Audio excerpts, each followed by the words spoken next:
C'est pas l'homme qui prend la mer. Ta-ta-tam. Bonjour à tous, j'espère que vous allez bien, que vous avez la forme et bien sûr que vous êtes motivés en cette 6e vidéo.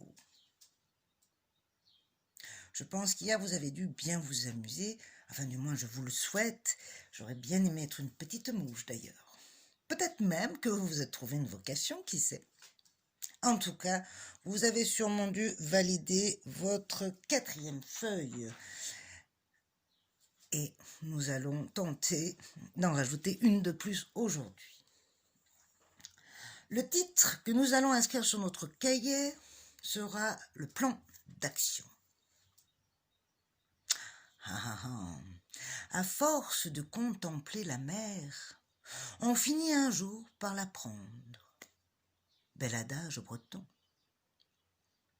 Mais pour partir loin, il faut savoir prendre le temps de sa préparation.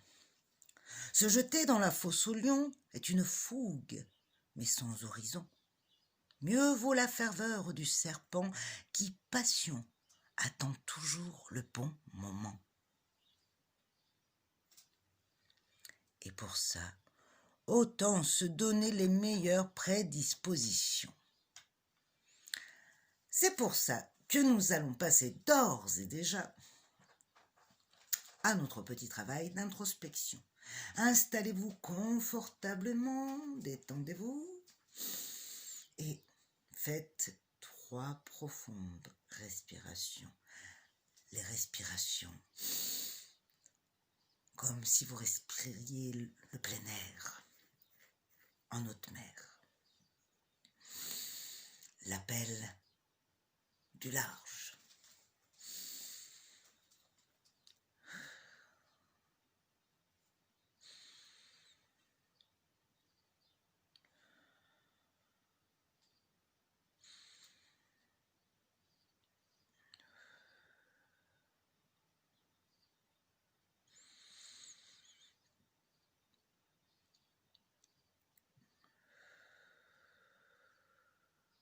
Très bien. Laissez venir les choses normalement. Mais aujourd'hui, nous allons changer de bord. Nous allons prendre une orientation différente. Et nous allons essayer d'instaurer le vide dans notre mental. Pas facile. Et je ne vous cacherai pas que c'est l'un des exercices les plus difficiles. Pour vous aider, écoutez le calme, le silence et essayez de vous en imprégner. Ressentez le côté agréable et confortable de sa paix.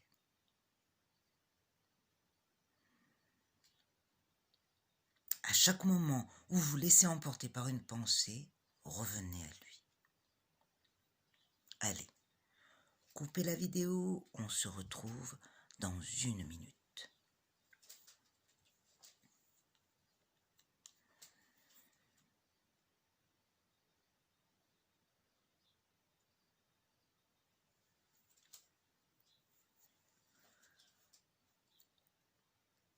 Bien. Pas évident comme exercice, mais si vous avez goûté ne serait-ce qu'une petite seconde, si vous avez réussi à avoir accès au calme, à la paix, cela a des bénéfices sur votre corps et sur votre esprit phénoménal. Alors, comme chaque jour, je vous conseille vivement d'essayer d'instaurer le calme, le vide en vous. Très bien. Aujourd'hui, il est temps de passer à l'invité du jour. Ta-ta-tam. après l'impératrice, la matrice de nos pensées, l'empereur, son pendant masculin. Également couronné de l'esprit, il est tourné vers le passé, mais prêt au départ. On peut remarquer qu'il est assis sur un aigle, ici. Je rapproche peut-être la carte.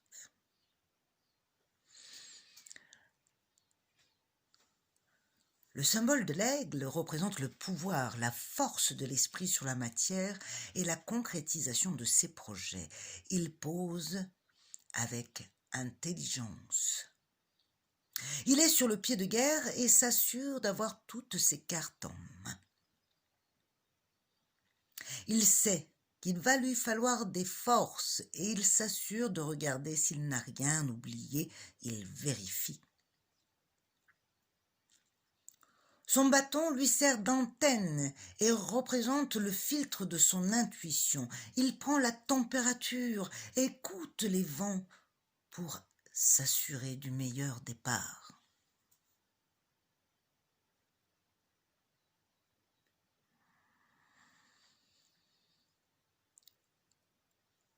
Ce qui nous amène à notre travail du jour.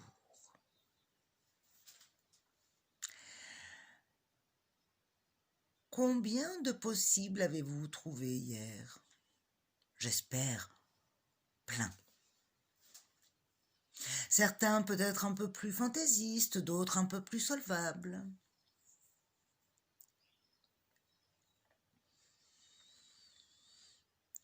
En travaillant cet exercice, en résonance bien sûr avec vos qualités, vous avez ouvert les portes du possible.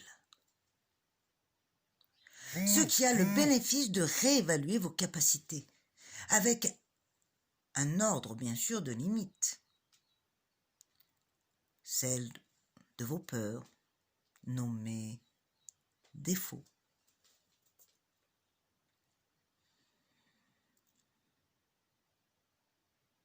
Mais aujourd'hui, je voudrais que vous évaluez à quelle hauteur vous vous sentez frustré dans vos possibles. Par rapport à tout ce travail, à quelle distance vous situez-vous? Est-ce que c'est très loin de vous? Est-ce que c'est tout près?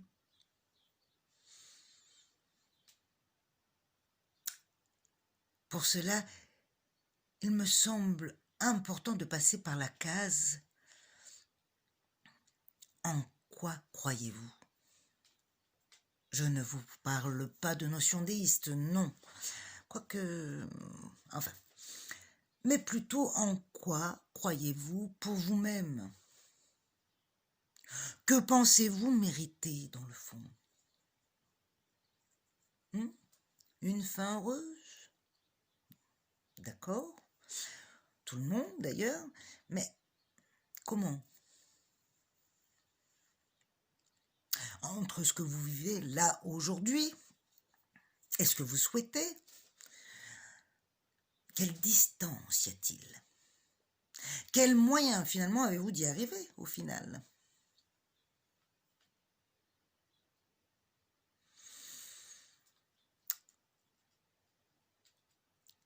L'exercice suivant consistera à évaluer le décalage entre ce que vous souhaitez et ce que vous vivez. Et surtout de statuer ce qui vous manque pour y arriver. Exemple,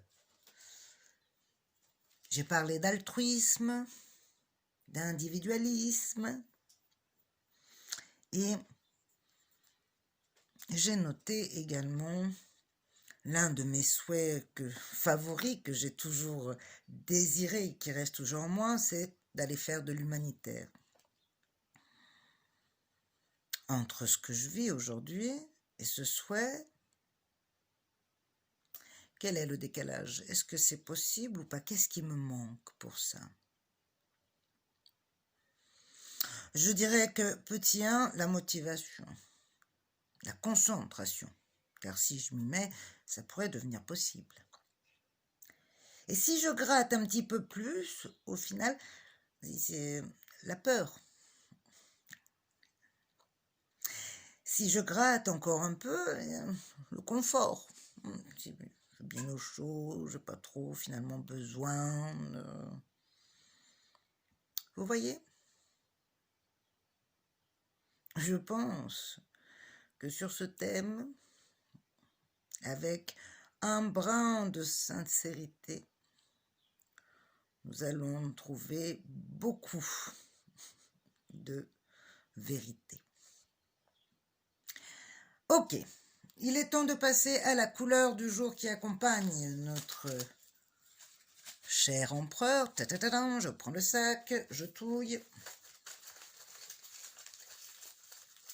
Ok, et je sors.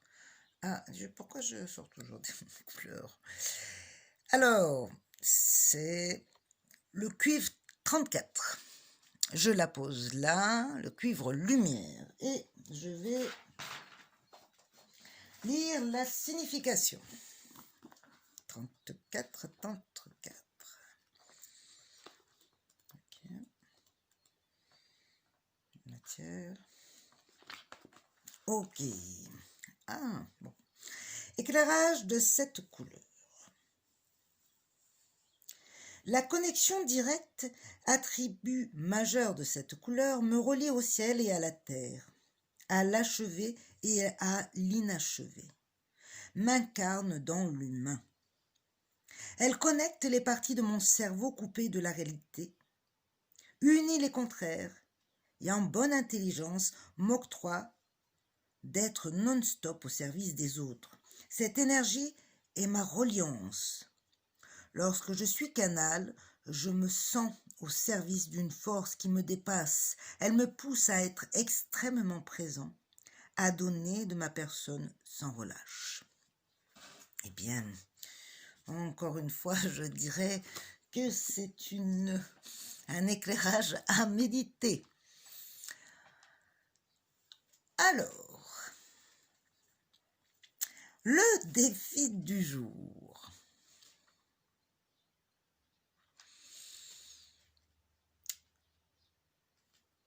Je n'ai jamais réussi à faire des meringues. Déjà parce que j'aime pas les meringues. Mais en fait, en soi, les meringues, ce n'est pas quelque chose de compliqué. Eh bien, aujourd'hui, je vais m'y atteler. Vous l'aurez compris, le défi du jour conviendra d'effectuer quelque chose de nouveau. Faire quelque chose que nous ne sommes jamais autorisés à faire, que nous avons peut-être eu toujours envie de faire ou pas, du moins, aujourd'hui nous allons nous y essayer.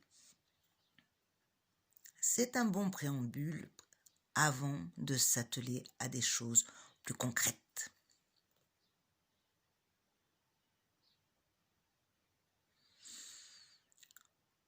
L'anecdote du jour est simple. La mesure, d'une manière rationnelle, est portée par son poids.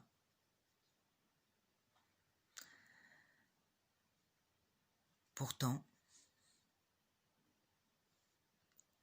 non. Elle prend aussi en compte l'air, l'orientation et l'intention.